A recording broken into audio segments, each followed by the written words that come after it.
some people are poor and marginalized. That's true. How can their dignity and worth be respected? Because a lot of times, if we're poor, we're not respected among the ones that feels that they are wealthy, that they are part of the privileged population. But Deuteronomy demands justice for all who are poor or marginalized. And so when we look at this, we have to understand that this happened not just in our community, but in every community that we have, this happen. And we have to know that this is something that we should be conscious of. And the lesson aim says that the poor and needy should not be assumed to be lazy or incompetent.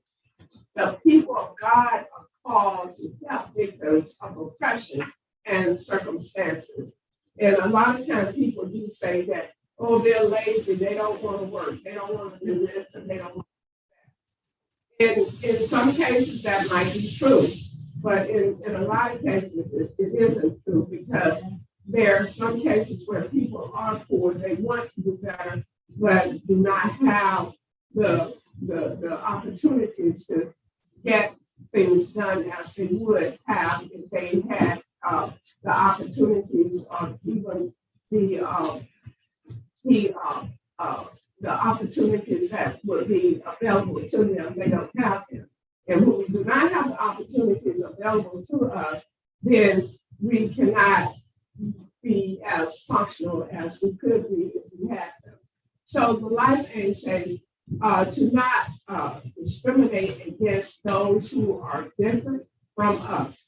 And we tend to do that, but we shouldn't do it. And, it's not right to do that, but people still discriminate. And so that is not God's way. To work to help to meet the needs of those who are suffering because of injustice in our society. And, it's been something that we've been working toward for a long time as a race of people. We have been downtrodden. We have been treated unjustly for the most part for all our lives. And, the system just does not give us any type of leeway because we are not a part of the privileged population. If you want to use us as an example, as a Black race, we have had some trials, and we're still having trials, we're still having tribulations where we are not being treated fairly. But we have to trust God for all things, and we trust Him for everything because He delivers and He does what needs to be done. And that's why, we know that He has compassion for us because of how He allowed us to persevere through many trials, through many tribulations that we knew that we would not have been able to come through if it had not been for Him working in our stead. So we trust God for everything, for the compassion that He has on us, because if He didn't, then we would perish by the wayside. So God's word in life says, check cashing, payday loans stores are all across the nation. And there are many brands and colors, but they all work around the same basic model.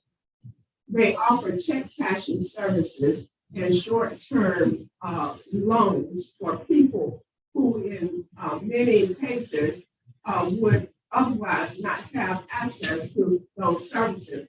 A lot of times, and nowadays, people do not have the opportunity or the luxury to go to a bank and to even open up an account at a bank. And if they get a check, they got to go to a check cashing place where they cash the checks and they have to pay to get the checks cashed.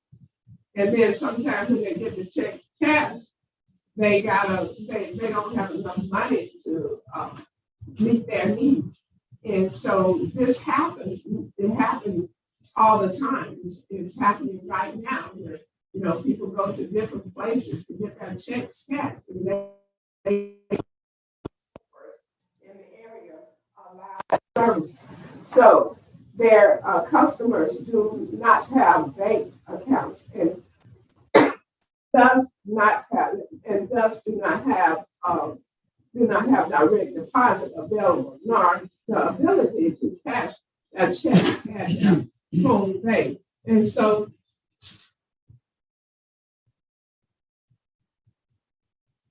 that becomes a problem because, if you don't have that, then a lot of times you are left by the wayside, and they'll say that, well, you will have you get a paper check, or, because you don't have direct deposit. For some reason, you can't have direct deposit. But in most instances, they charge us a percentage fee to cash a check. And this is what I said earlier. They also offer small loans that most people use for emergencies. However, these loans are offered at an extremely high interest rate that many consider to be exorbitant. And so their rates are very high. Interest rates are very high. But if you want the money, then you have no choice but to do what they say you need to do in order to get the money. And so that's what people do. And a lot of times people get caught up in those situations. Collateral is also needed to secure a loan. In cases of default, a lien can be placed on an automobile or home. And so this happens most of the time, a lot of times, because of people being treated unjustly. We should consider how these practices interact with our scriptures for today. It seems that under the remedy for economic justice within Israel society, our practice would be condemned as unjust. If we consider that these stores are almost exclusive set up in low-income neighborhoods, and they are, so that people will have an opportunity to get their checks cashed, but then still, in the long run, they got to pay for doing that also. And so they know where they can be beneficial. They know that people need their services, and they know that they don't have any other place to go to get their checks cashed. These should help as a rally call to see God's economic justice take place in our community. We should ask whether or not God is pleased with this kind of exploitation of the poor. Is he pleased with it?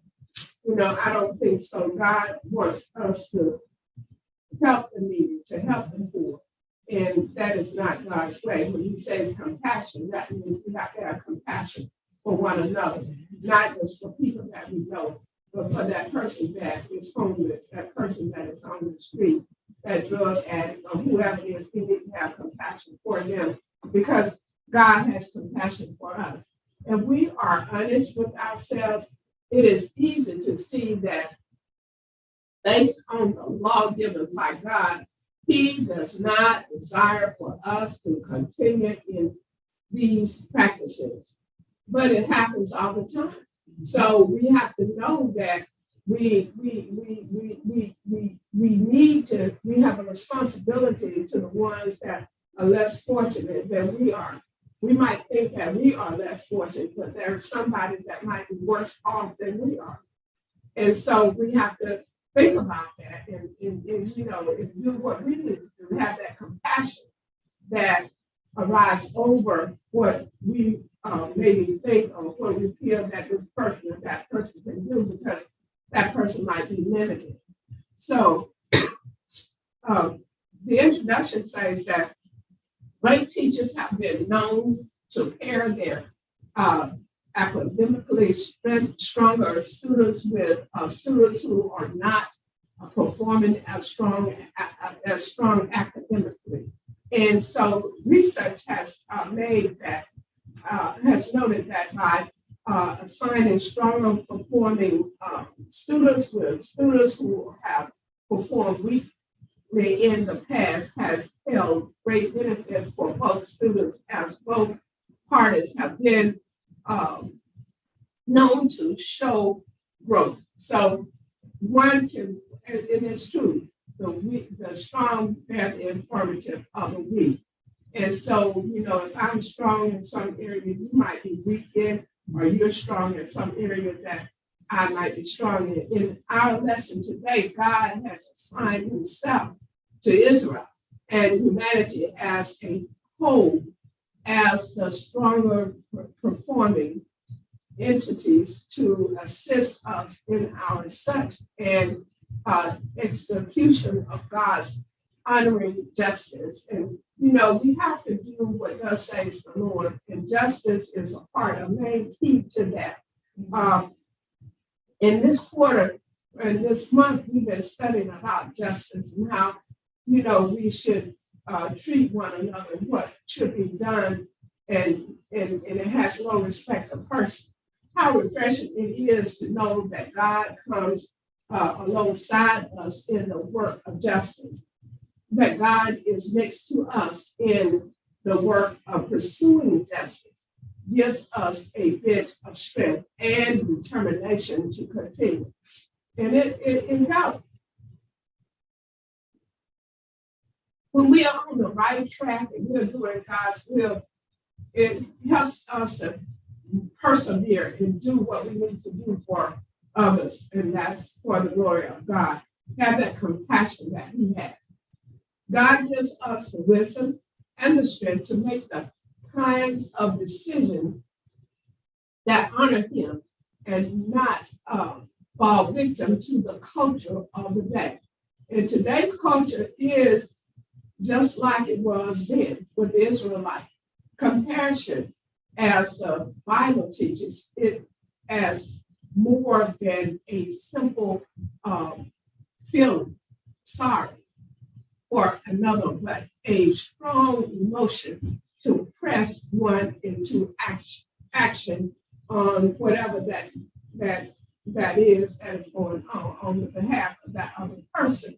So we should have compassion for others. We should, work on behalf of others, because that's what we are supposed to do.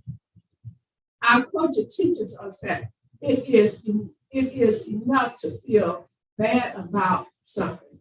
After all, the problem, whatever the problem, is much larger than ourselves.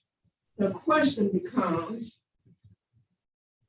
what can I do to right this wrong? What can I do? It's on me. If I know that it is wrong, then I need to seek out a way to make it better. And if I'm not seeking out a way to make it better, then I'm not doing what I need to do to fulfill God's will. Help to bring a justice to those who have been dealt with injustice. And so a lot of times we haven't dealt with injustice. We know this, and we know that things do not work out the way that we feel that they should. In this society, injustice is forefront. It's all written in capital letters, and we can see it. So we have to abide by whatever man say or whatever man does. But God is still on the throne. And so we have to look to that justice that will come when he comes back. He's going to make everything right. So the next, the text teaches us that there is much each one of us can do to deal justly with one another and to encourage others and our economic machine to do the same. And so we have to do justice. We have to show mercy toward one another. And if we're not doing that, then we're not doing God's will. And that, we don't do it. That's another point that is not made for what saying that we're going to do what God would have us to do. So we have to know that whatever we do, we have to make sure that we are doing it within the will of God, following His direction, the justice that He wants us to show. So our first outline is justice for loans, verses 10 through 13. Verse 10. When thou doest lend thy brother anything, thou shalt not go into his house to fetch his pledge. Thou shalt stand abroad, and the man to whom thou doest lend shall bring out the pledge abroad unto thee. And if the man be poor, thou shalt not sleep with his pledge. If any days thou shalt riddle him, the pledge again when the sun goes down, that he may sleep in his own room, and bless thee, and it shall be righteousness unto thee before the Lord thy God.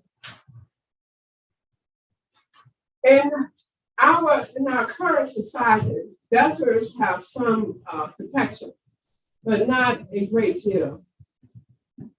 Our lenders may call us around the clock and send notifications. You know, if you fall behind in your bill or whatever, we've seen this happen. And so they sent a notification by mail and email to collect the debt we owe. And so, however, in ancient Israel, the law placed a restriction on lenders to maintain the sanctity of life and human flourishing. Debt collectors still had to honor the image of God and His handiwork in humanity while collecting a debt. So in verses 10 and 11, debt collectors are admonished about trying to collect a debt from someone's house. And, you know, people would come to houses, they still do it now. They want to repossess something, they will come to your house. This maintains appropriate boundaries, however, home and business. It also kept businesses up there, privilege, and families away from them. So they had some guidelines that they had to follow. Lenders instead have to wait until their debtors can bring them satisfaction. The term pledge here is also understood in the Common English Bible as collateral. This is an appropriate working definition. And we know what collateral means. You know, you go for a loan and people will say, well, what you got for collateral? And you have to have something for collateral in order for them to loan you the money. And it has to be the value of what that loan is. However, the pledge itself is a garment that is used as collateral. This working understanding makes understanding the following verses easier. So in verse 12 through 13, we see that the poor are to have their pledge returned before sundown, and under no circumstances could the lender sleep with the pledge. So Moses declared that in doing so, the debtor who may lack physical resources is abundant in spiritual resources and can bless his or her lender. Might not be able to give him back the physical, but he can bless him spiritually. And that's a blessing within God. So, you know, if we live by those same rules today, it will be a different world. But if you if we tried that today, you think it would work?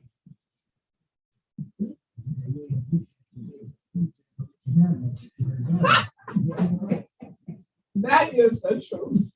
That is the truth, you know. So, but then that was the law. So, you know, they had to do something because of the injustice that was being done.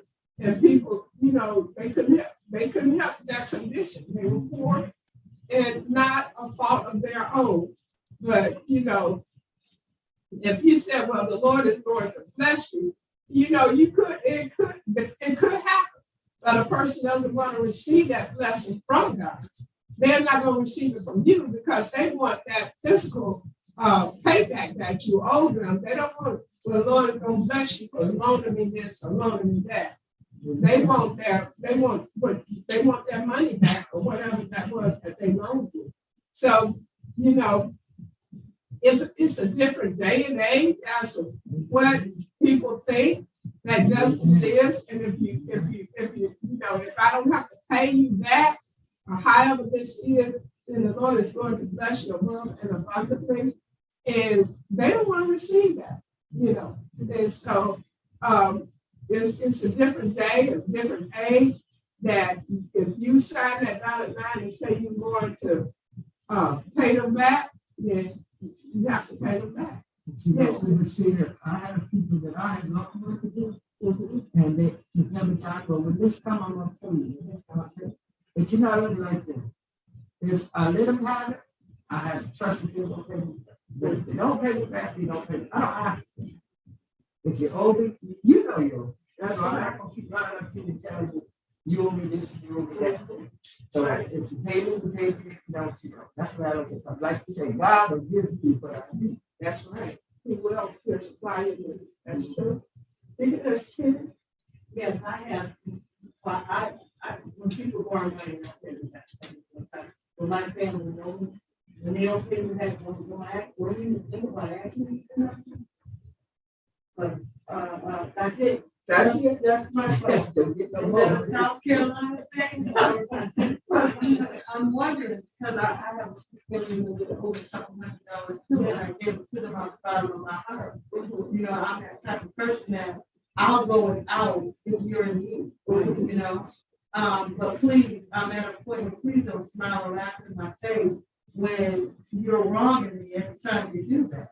So I don't know if that's wrong, but I pray for the wrong. I'm not saying I don't have no malice attached to it, but I don't want no parts of them either because that's just your character. I don't know. And all I do was like one day what I did. And then I called him and I asked him, I said, what can you do with $300 credit line? Chinese guy said, that's not my problem, man. That's your problem.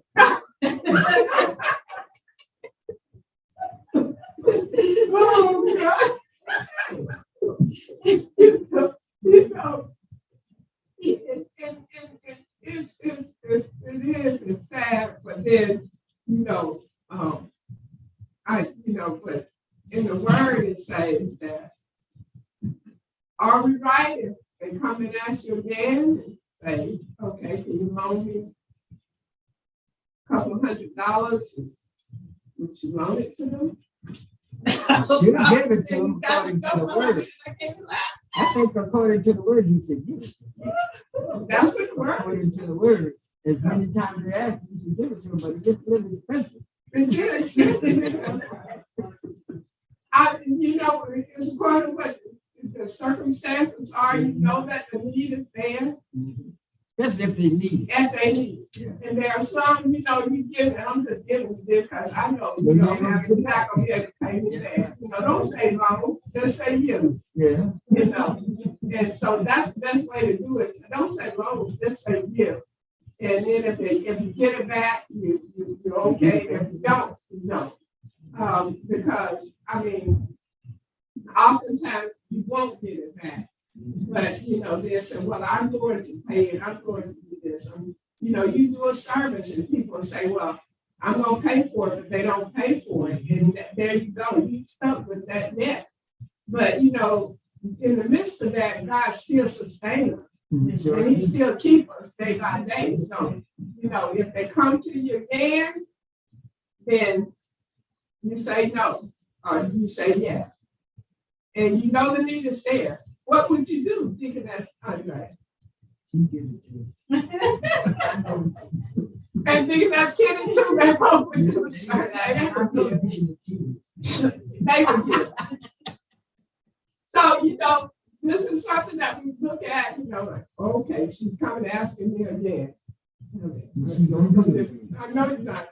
Sometimes they'll say, well, let me have $20. I said, yeah, you can pay out that, because you're not going to give it back, or whatever. I don't want you to give it back, because you're not, you know. Yeah, my grandson get me off. Grandma, can I borrow $40? Yeah, that is how we for it. Yeah, I know. Give it to them, because you know you're not going to get it back. Yeah.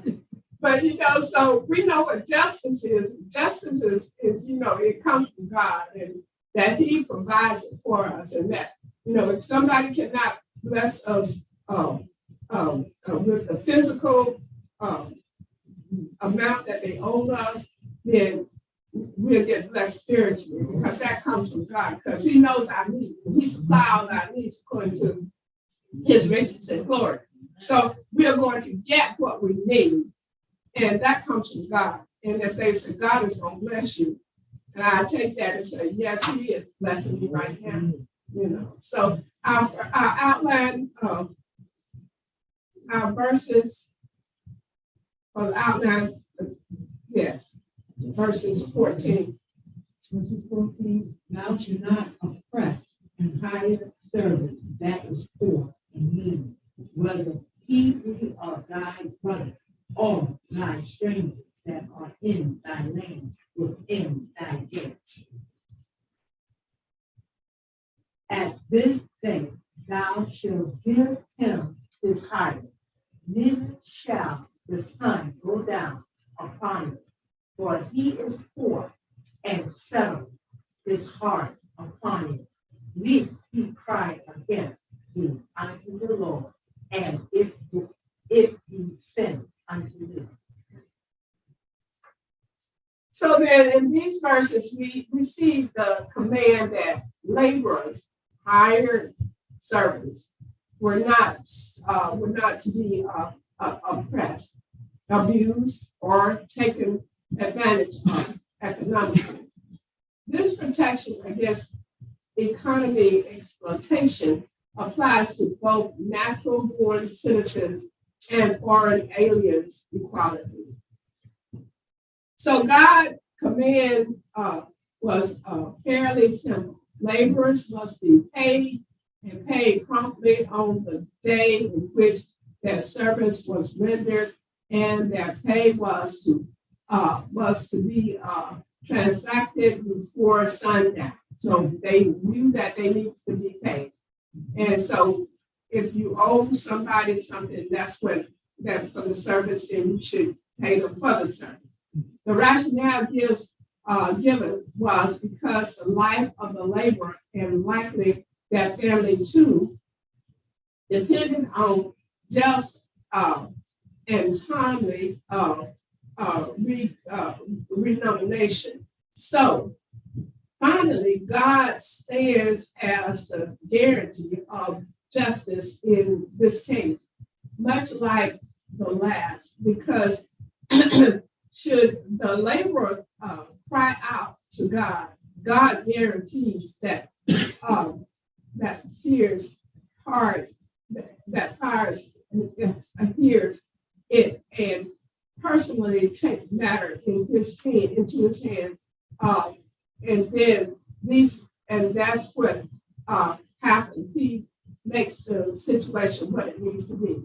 These verses are these verses are an indictment against exploitation labor practice that are commonplace not only on ancient Israel, but in the history of the United States and many other nations. To withhold wages from a laborer is to coerce the laborer into a slave. And so we think of slaves as simply one who performs work without compensation under compulsion and coercion. The verse also points to a need for wages that can support the laborers. There's a lot of people, live from check to check. The majority of us live from check to check. I know what I got to pay with this check. I know what I got check to check. And if I miss this month with this one, then I got to get this one on the next month. Because, we're running a day late and a dollar short. So, in verse 15, it's very, very clear that wages should not be withheld because the laborer and his or her family are dependent upon the wages. That works two ways, though. If you shouldn't take that person wages away from them. But if there is an obligation, then that person should be aware of that obligation that they owe. So if they owe someone else, if they owe the person that they're working for, then, I don't think there's enough leeway for that.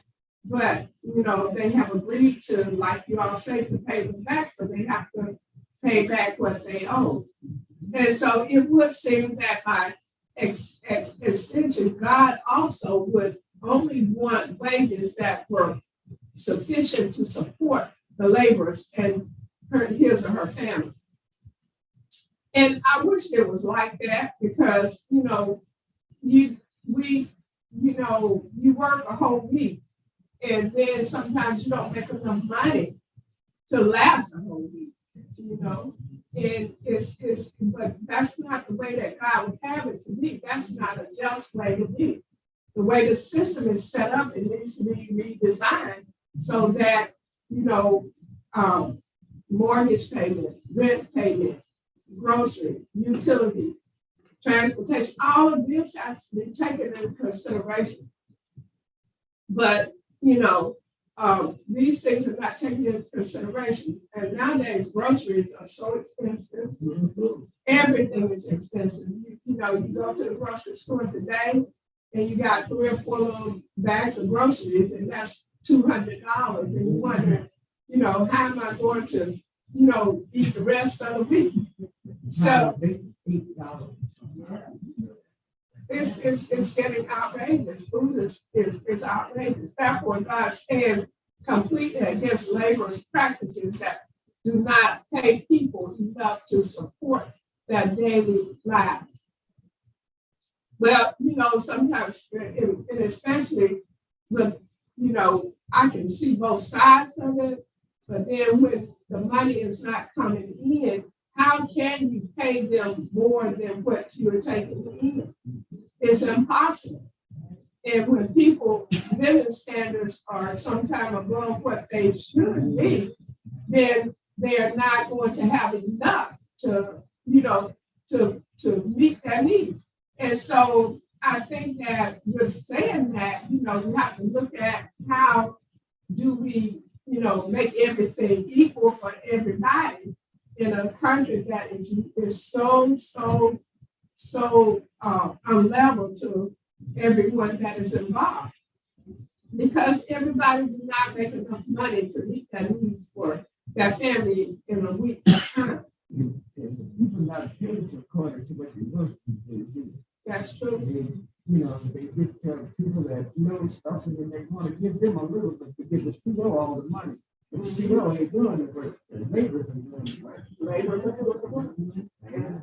And so if that's the way it's been, and I think that's the way it will be until, it will be. Because they get all the money and then the laborers, they don't get anything. But, God is going to rectify that. When Jesus Christ comes back again, he's going to make sure that everybody gets paid according to what his hire is and what his work is. He said a laborer's work is high. But oftentimes we don't receive that. And that is unfair to the laborers. And, and when it trickles down, the little person, like you say, that does all the work, get less paid. So our third outline says justice for lawbreakers. Verse 16, the father shall not be put to death for the children, neither shall the children be put to death for the father. Every man shall be put to death for his own sin. Thou not pervert the judgment of the stranger, nor of the fatherless, nor take widow ransom to play. But thou shalt remember that thou wast a bondman in Egypt, and the Lord thy God redeemed thee. Then, therefore, I command thee to do this thing. My Lord. 19. And thou cuttest down thy harvest in thy field, and hast forgotten a shear in the field. Thou shalt not go again to fetch it. It shall be for the stranger, for the fatherless, and for the widow, that the Lord thy God may bless thee in all the work of thy hand. Amen. When thou beatest thine olive tree, thou shalt not go over the boughs again. It shall be the stranger for the fatherless, and for the widow. For one and nine yellow grape of the vineyard, thou shalt not bread and after. It shall not be for the stranger, for the father, and for the widow. Amen. This verse is concerned with setting fair limitations to primitive measures. Without laws such as this, nomad people would operate much like gangs in urban areas in the 80s and 90s, in which ruthless retaliation would be the order of the day. So instead, God institutes restrictions on retribution. The guilty party shall bear their own guilt. Their concept of individual liability limits retribution and can be summoned as thus: the one who does the crime does the time. And you all heard that before. So if you gonna do a crime, try to do every minute. This is the time. That's right. Because it's gonna catch up with you one day. Amen. Amen. To be clear, the people listed in this section of our lesson are by no means any less in the eye of God than any other people in society. They are, however, often regarded as the least, and are treated less favorably because of their social status and lack of resources. And when you don't have much, they treat you just like that. They treat you like you don't have much.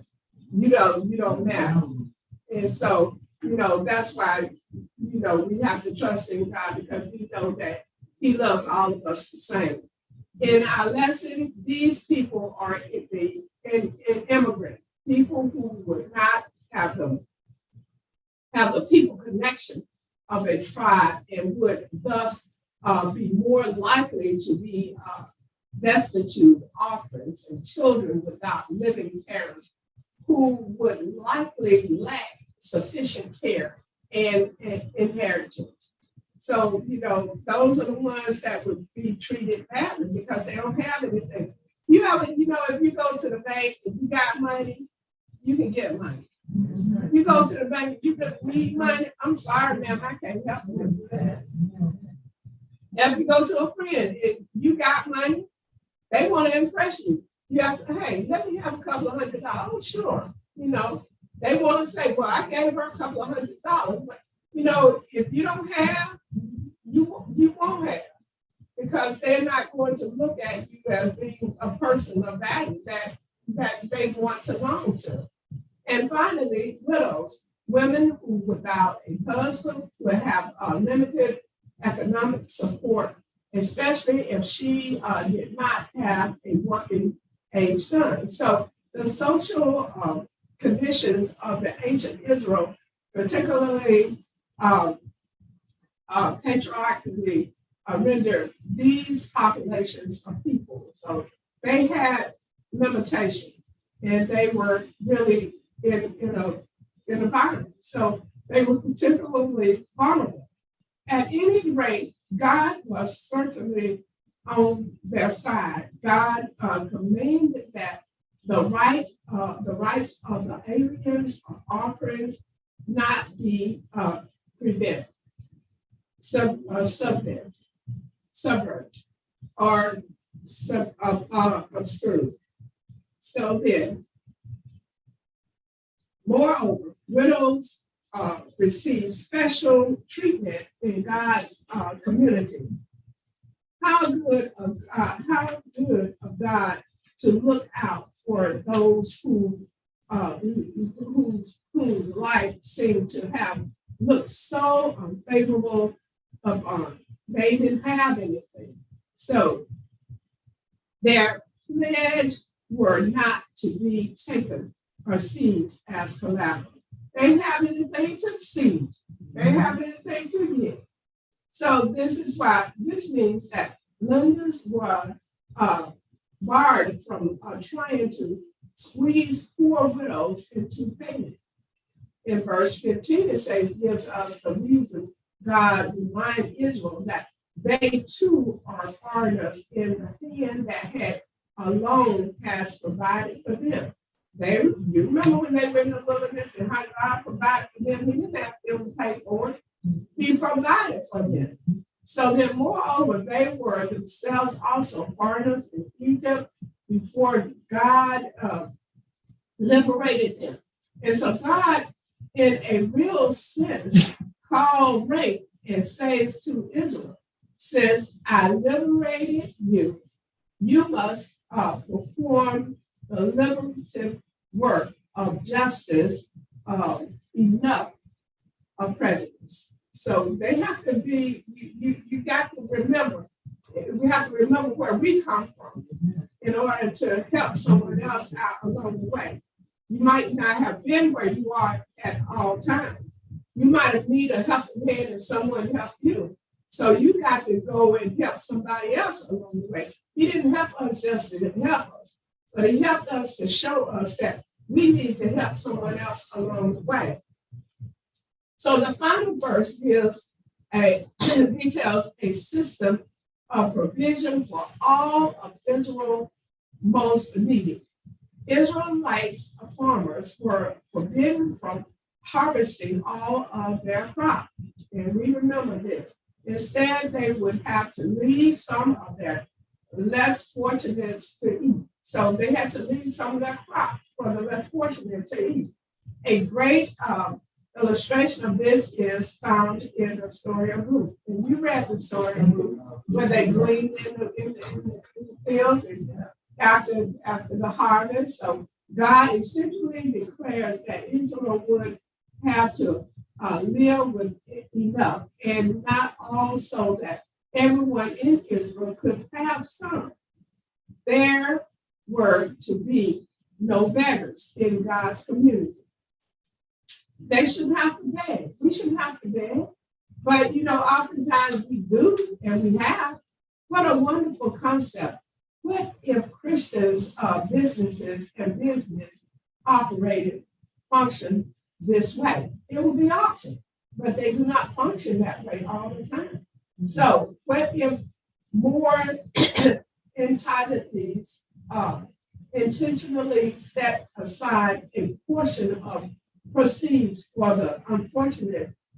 We may well end world hunger or any of the other scourge that plague the world. There is a way to end world poverty, but it requires more of us. And so it requires more of us. We have to give more than what we give, because we have to do better than what we do in order to be an example as to who Christ is in our lives.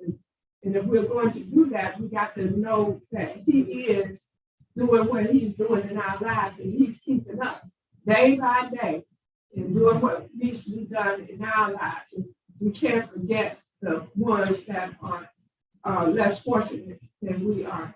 Countercultural compassion, and that compassion should begin in our hearts so that we will have compassion for others. Amen? Amen. Now we will have our application.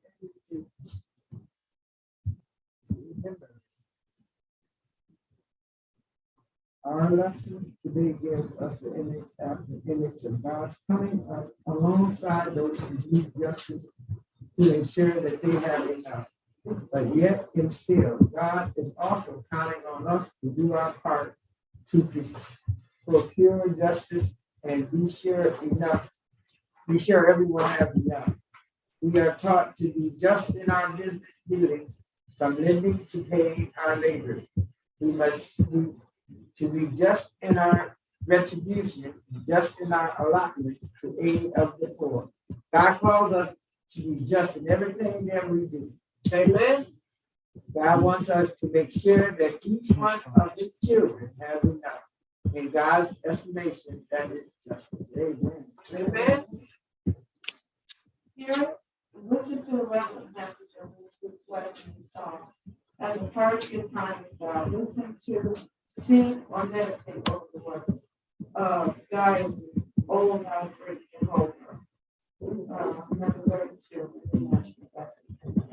Living. Remember that God is depending on all of us to do our part for the sake of justice. Do your part to maintain values and respect for people even when they may owe you money. Likewise, this lesson calls for us to be fair to those we employ or who provide service for us, rather than looking to dock your service as a difference for money. We must remember the labor is worthy of their Amen. Sharing. We serve God who considers the people everyone else may leave out. How heartwarming it is to think that on the cross, Jesus scanned the late landscape of eternal and remember us. While many people may leave us out, God include us into the eternal plan. Be sure to spread that wonderful news. Thank you, Lord.